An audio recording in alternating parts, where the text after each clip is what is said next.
Ano yan? Dumaan kayo sa damang daanan. Lagi na lang kayong ganyan eh.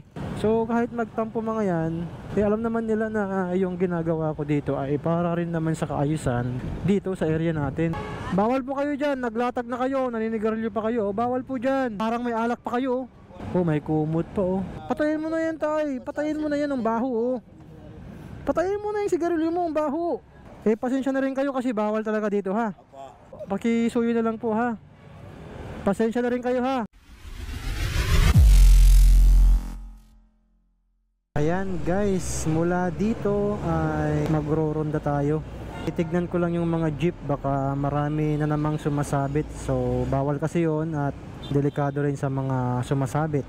So ayan, 7:30 na po ng gabi. As usual, uubusin natin yung 30 minutes na yan sa nalalabing oras ng duty natin. So mula dito sa Quirino, dahan-dahan lang tayong magpapatrolya dito sa kahabaan ng Top Avenue southbound. November 31 ngayon, walang masyadong sasakyan dito dahil syempre alam na natin karamihan ng mga tao ngayon ay nasa mga sementeryo. So noong November 30 ay pumunta ako sa Manila South Cemetery at nag-live ako doon at nagbigay ng update sa ating mga kababayan kung ano nga ba yung bawal dalhin sa loob ng sementeryo. Ang sa ganun po ay hindi na po maabala yung ating mga kababayan at hindi na po sila makapagdala ng mga hindi maaaring ipasok sa loob ng sementeryo. Ikutan din natin yung area na medyo matao rin dyan sa may Vito Cruz Dominga papuntang Arellano Avenue. So ikutan natin yan para masigurado na peaceful yung mga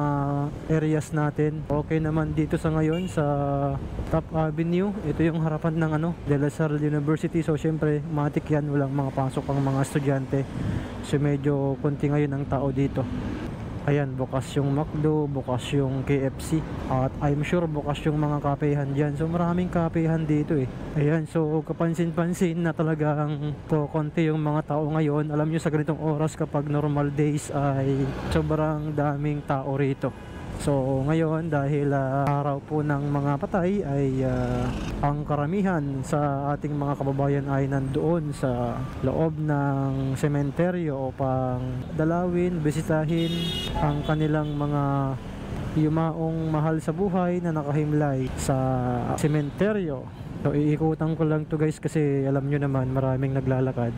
Kung maraming naglalakad sa isang kalsada, dyan mo din makikita yung iba dyan ay nagse-cellphone. Ay, may mga pulis dito. May mga pulis doon na nagbabantay. Ayun, ang mga nagse-cellphone. So yan yung ating gustong bigyan ng protection, no? Itong mga nagse-cellphone na to. Hindi man natin sila basta-basta ma-approach upang bigyan ng paalala, malaking bagay na yung makita tayo dito na nagpapatrolya upang nang sa ganun ay maramdaman nila na safety yung kanilang mga gamit at ligtas silang gumamit ng cellphone. Minsan kasi hindi natin sila basta-basta malapitan at sabihan na mag-ingat. Kung maganda yung timing pwede, pero pag hindi maganda yung timing natin, hindi natin basta-basta ma-approach at masabihan na mag-ingat sa pagse-cellphone. Pero ganoon pa man, sabi ko nga malaking bagay na yung nandito po tayo at nagbibigay ng ating presensya sa kanila para maramdaman nila na habang sila ay nasa kalsada meron silang nakikitang pulis na nagpapatrolya at alam ko na maaring makapagbigay yon ng kanilang confident, no, na maaari silang maging ligtas dahil mayroong pulis na nagpapatrolya at may mga pulis na katulad nito, ayun, mobile na nandyan upang tumingin sa kaayusan at katahimikan ng area. So ayun, may mga pulis din doon, nagkalat ang pulis dito ngayon. Kahit maraming na-deploy ng mga kapulisan sa mga sementeryo ay hindi pa rin pinabayaan yung eto. Ano yan? Ha? Dumaan kayo sa damang daanan. Lagi na lang kayong ganyan eh. Ibalik nyo yan.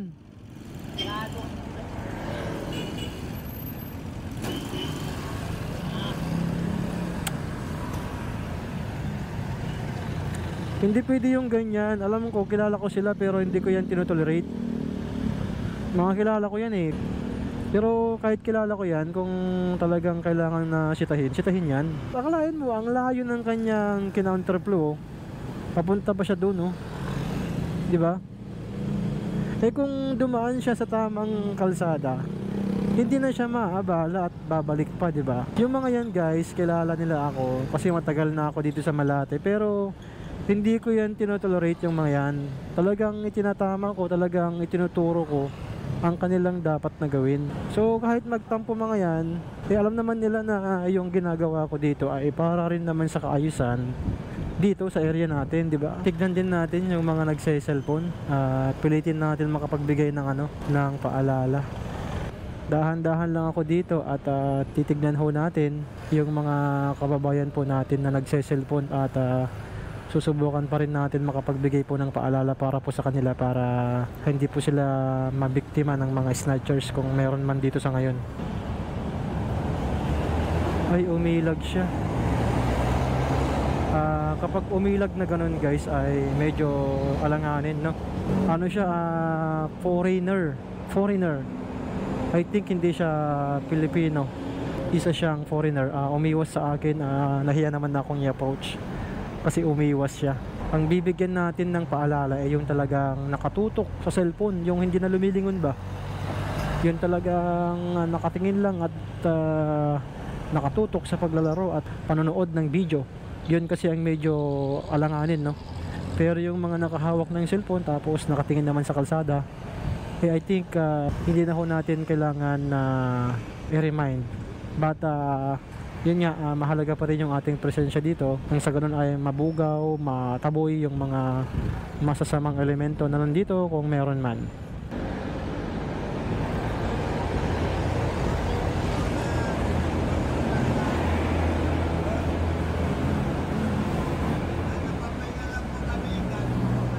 Ay, bawal po kayo dyan. Bawal po kayo dyan. Naglatag na kayo, naninigarilyo pa kayo. Bawal po dyan.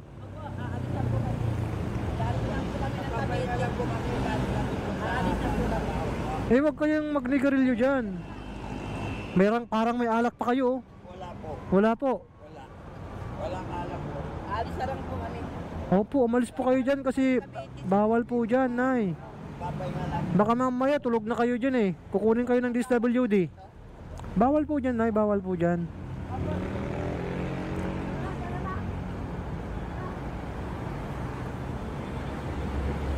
Ayan, naglatag na sila ng karton. Panigurado yan pag hindi yan nasita. Diyan na sila matutulog. Oh, may kumot pa oh.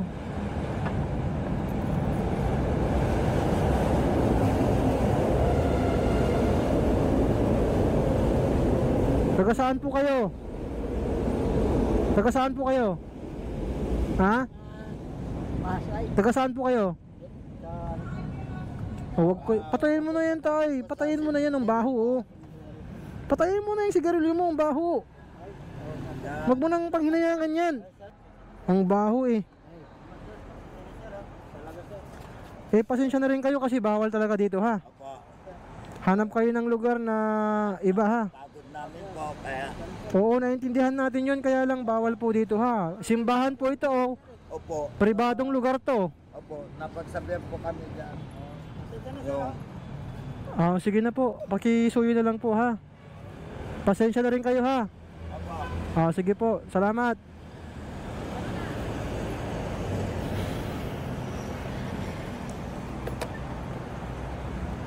Ayan guys, tuloy-tuloy lang tayo sa pag-iikot at marami pa tayong iikutan dito na area. Ayan, let's go. Marami ring tao rito ah. Ayan, dito tayo sa Leon Ginto. Ayan, eto yung Leon Ginto guys. Nakapokus tayo ngayon no sa ating patrolling. Lahat ng pwede po nating sitahin ay sitahin po natin. And syempre, if ever man na meron po tayong ma-approach na pwede po nating paalalahanan sa pag-iingat ng paggamit ng cellphone dito sa mga kalsada ay gagawin po natin. Kasi isa po yan sa lagi po nating ginagawa pagpapaalala sa ating mga kababayan. Generally, okay naman dito sa area ng Leon Ginto. Papasok na lang tayo dito sa Kapitan Tikong, tapos tatagos tayo ng Singalong kasi meron na lang nalalabing mga 12 minutes sa ating duty.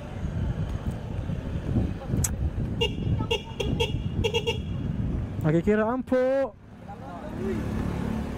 Nung bago kasi ako dito sa Malate ay madami daw dating nahablutan dito na naglalakad.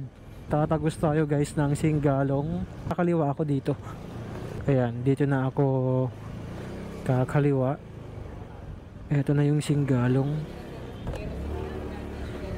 So hindi naman ganun kalaki yung area na aking iikutan, no, dahil mayroon pa namang ibang mga personnel natin na umiikot. Mayroon tayong 3 mobile na nagroronda rin. Nakita natin yung mga tropa kanina na nandun sa kanilang pwesto. Ayaw pa tumabi ni nanay.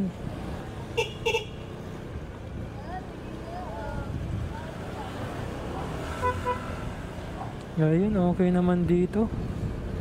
There's nothing to worry, but syempre hindi tayo dapat magkampante. Tuloy-tuloy pa rin natin yung ating pagroronda.